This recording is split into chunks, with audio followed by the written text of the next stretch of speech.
오늘 저에게 나눌 말씀은 설교의 제목 그대로 한 아버지와 아들의 이야기입니다. 먼저 아버지의 이야기입니다. 남쪽 유다 왕국에 다시 한번 어린 왕이 등장합니다.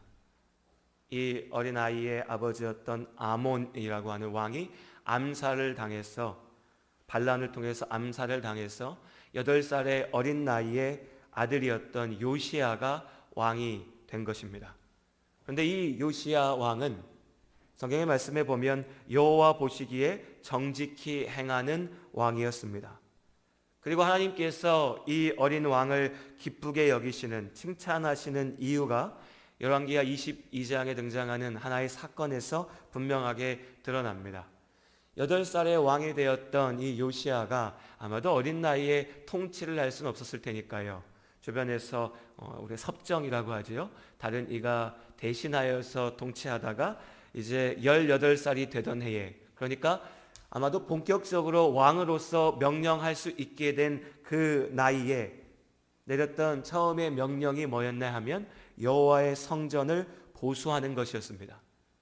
우리가 지난 시간에 나누었던 왕 히스기야 이대로 그의 아들이었던 므낫세, 그리고 다시 그의 아들, 그러니까 히스기야의 손자였던 아몬, 2명의 왕의 시대를 거치면서 이들 모두가 하나님 보시기에 악을 행한 악한 왕들이었습니다.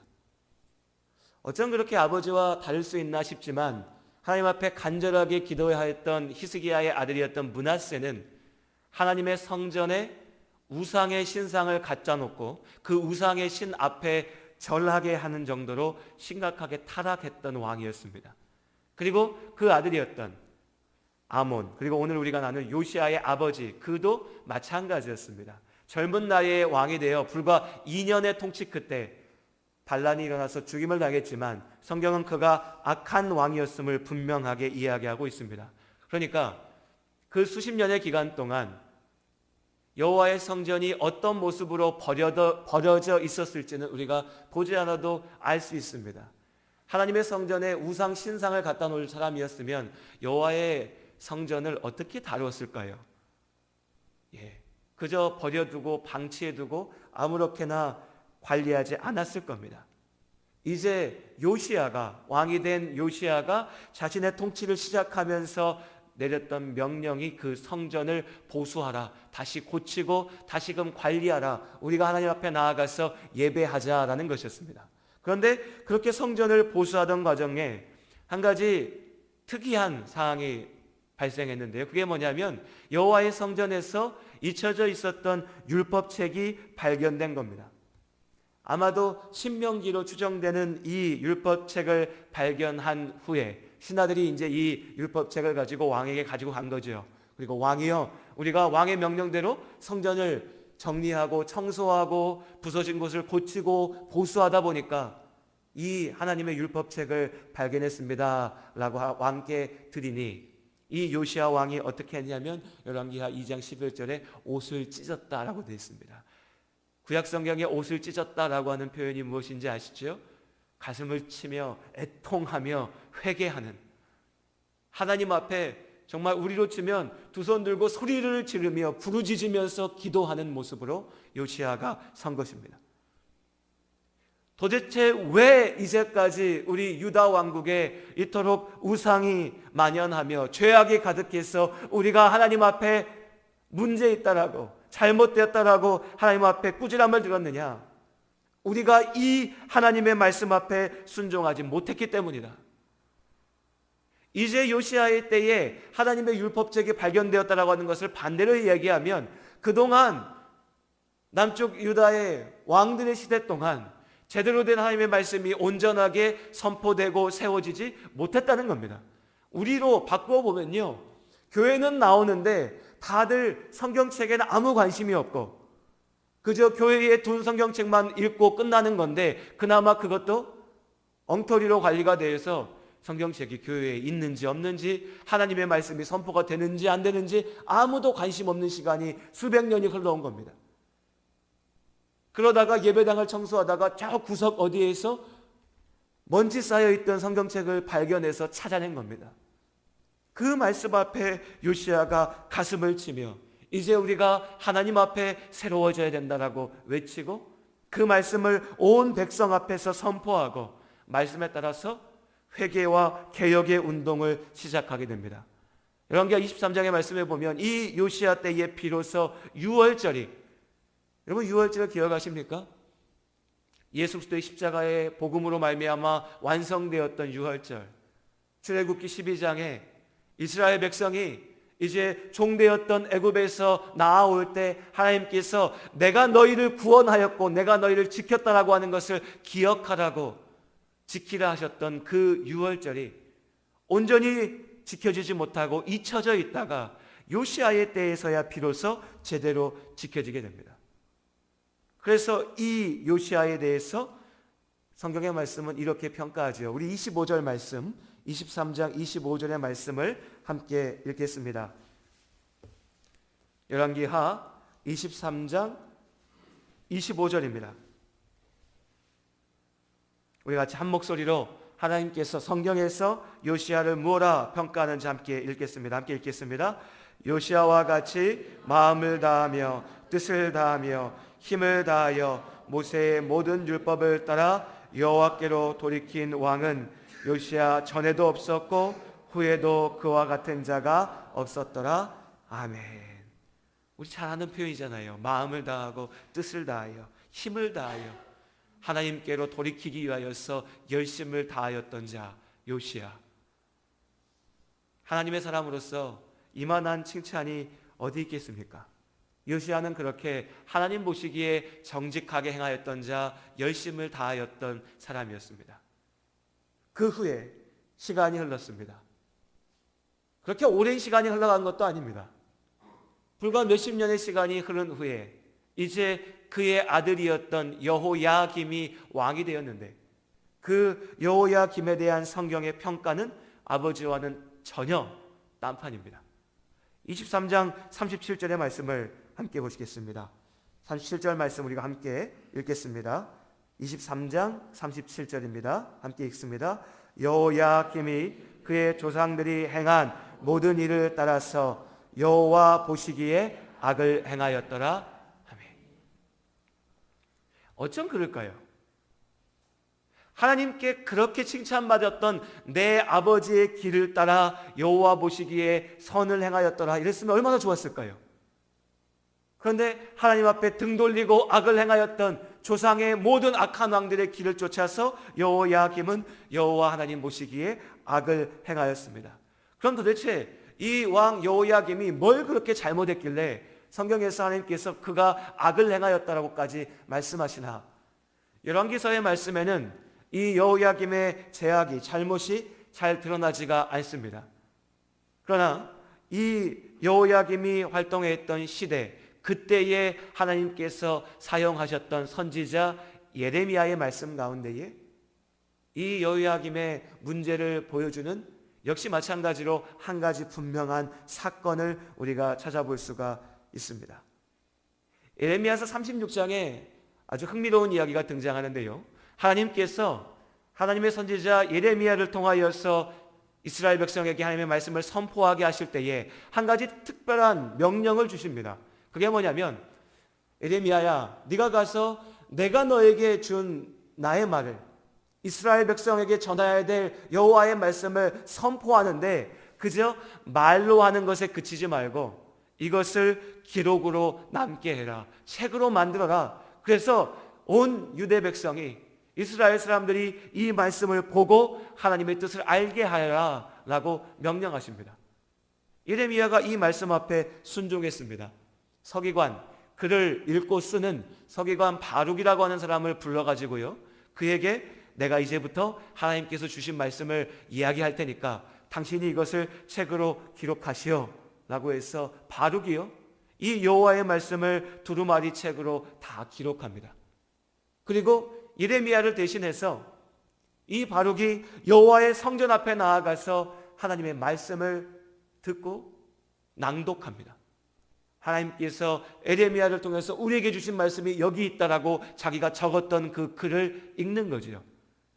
이 소식이 왕이었던 여호야김의 귀에도 들어갑니다. 뭔가 비슷하지요? 아버지였던 요시야는 성전을 보수하다가 율법책을 찾아냈다면 여호야김의 시대에는 하나님께서 예레미야에게 주셨던 그 말씀이 선포되었고 그 소식이 왕의 귀에 들어가게 됩니다. 왕이 역시 마찬가지로 신하를 보냅니다. 그리고 신하들이 와서 그 예레미야의 말씀, 하나님께서 예레미야에게 주셨던 그 말씀의 책을 받고 왕의 앞에 나아갑니다. 그리고 왕의 앞에서 그 말씀을 읽습니다. 이제 여호야김이 어떻게 반응해야 될까요? 요시야는 어떻게 했습니까? 옷을 찢으며 가슴을 치며 회개하며 아버지의 말씀 앞에 무릎 꿇었습니다. 아버지의 말씀을 가지고 자신의 삶, 더 나아가서 온 나라가 아버지 말씀 앞으로 돌아올 수 있도록 바꾸어 나갔습니다. 그런데 여호야김은요, 두루마리 책을 가지고 와서 신하가 그 말씀을 한 절 한 절, 한 장 한 장 읽을 때마다 그 말씀 가져와 봐 해서 면도칼을 가지고 두루마리 책을 찢어버립니다. 찢어가지고 불에 집어 던집니다. 또 다시 신하가 서너 장의 말씀을 읽어 내려가면 다시 그 책을 찢어버리고 다시 화롯불 속에 집어 던져버립니다. 하나님의 말씀은 왕에게나 그의 신하들에게나 아무런 감동을 주지 못했습니다. 예레미야 36장 24절의 말씀에 보면 그들의 마음속에 아무런 두려움도, 하나님에 대한 두려움도, 아버지 말씀에 대한 경외감도, 회개의 마음도 없었습니다. 옆에서 그래도 정신이 있는 신하가 그래도 하나님께서 주신 말씀인데 그렇게 불태울 것까지는 없지 않습니까? 라고 얘기하니까요, 왕이요 한술 더 떠서 뭐라 얘기하냐면 이것을 기록한 바룩을, 그리고 이것을 기록하게 한 예레미야를 붙잡아 오라. 하나님의 말씀은 여호야김에게는 아무런 의미가 없었습니다. 그저 불에 던져 태워버릴 쓰레기에 불과했습니다. 이것이 한 아버지와 한 아들이 말씀을 대하는 태도였습니다. 하나님의 말씀이 주어졌습니다. 그러나 그 말씀을 듣는 자들의 반응은 전혀 달랐지요. 아버지와 아들이었지만, 그들 앞에 하나님의 말씀이 동일하게 주어졌지만 그들은 전혀 다른 길로 나아갔습니다. 그리고 지금 우리들의 앞에도 말씀이 놓여져 있습니다. 우리가 흔히 하는 얘기처럼 오늘날 우리의 문제는 말씀이 없어서가 아니라 말씀이 너무나 많이 있지만 그 하나님의 말씀을 우리가 받지 못하는 것, 하나님의 말씀을 우리가 먹지 못하는 것, 우리가 우리의 삶 속에 보이지 못하는 것에 있죠. 벌써 시간이 많이 지났지만 제가 대학에 처음 들어갔을 때에, 지금 우리 예찬이 성진이만 할 때 그래도 대학에 갔으니까 뭔가 열정이 있지 않았겠어요. 공부를 좀 해봐야겠다 싶은 마음이 있어서 영어 공부를 어떻게 하면 할 수 있을까 생각을 해서 보던 중에 타임지라고 영국의 아시는 영국의 그 시사 주간지가 있습니다. 영국 거니까 어느 나라 말로 돼 있을까요? 한국어로 돼 있지는 않겠죠. 영어로 돼 있는 일주일에 하나씩 나오는 그 얇은 잡지가 있어서 내가 매주마다 이 타임지를 읽어보면 뭔가 좀 교양도 있어지고 똑똑해지고 영어 공부도 되겠다 싶어가지고 그 타임지를 큰 마음을 먹고 긁었습니다. 1년치를. 처음에 첫 권이 딱 왔어요. 받았죠. 그런 거 아시죠? 저만 또 느끼는 거 아니죠?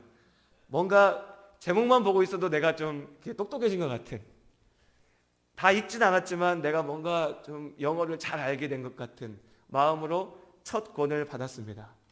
몇 페이지 보다가 지금도 그렇지만 그때야 더 영어도 짧고 이러니까 잘 이해도 안 되고 재미도 없고 하니까 덮고 뒀지요.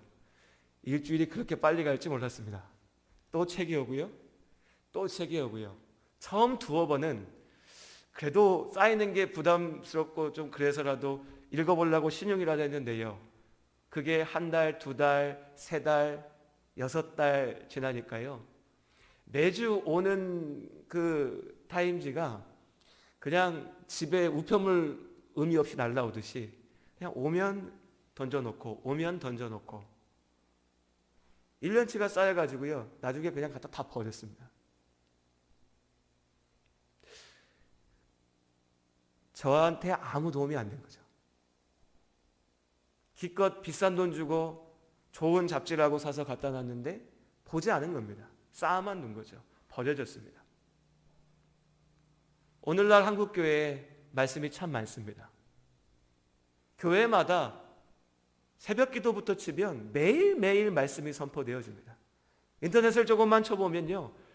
수만의 설교를 찾는 것이 절대 어렵지 않습니다. 하나님의 말씀은 분명히 우리 앞에 놓여져 있습니다.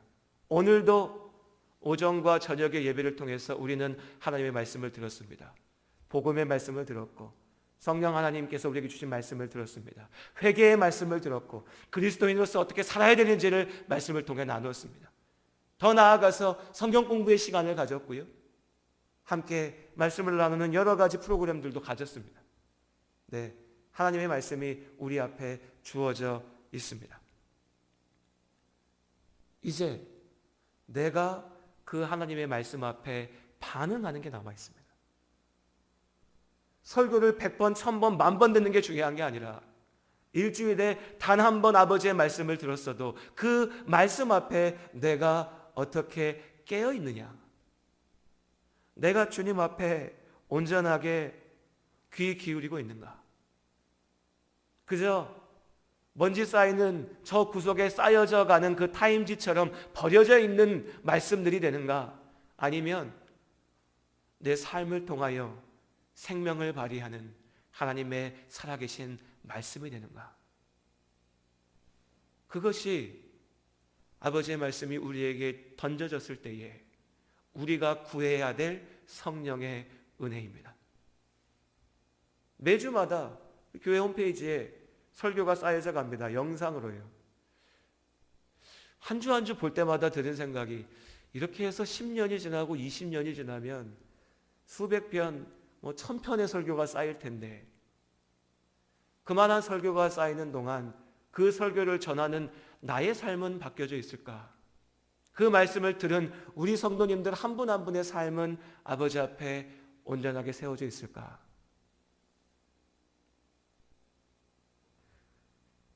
많은 설교를 듣는 것이 아니라 살아있는 하나님의 말씀을 듣는 우리의 예배의 시간이 될 수 있기를 소원합니다. 우리의 기도가 그저 막연하게 하나님 나에게 주십시오에 그치지 않고 성령 하나님께서 역사하셔서 나의 마음을 여시고 내 귀에 들려오는 아버지의 말씀이 내 마음에 새겨지고 나의 삶을 통하여서 이루어지게 해주시라고 기도할 수 있기를 원합니다. 우리 이제 찬양할 찬양의 고백처럼 여러분 우리가 주님께서 말씀하신 그 자리로 나아가고 주님께서 멈추라 하신 그 자리에 멈추기를 원합니다. 여호야김이 갔던 그 악한 길이 아니라 요시야가 택하였던 그가 걸어갔던 오직 아버지 앞에 정직한 자의 삶을 걸어가시기를 주님의 이름으로 축복합니다. 우리 시간 찬양의 분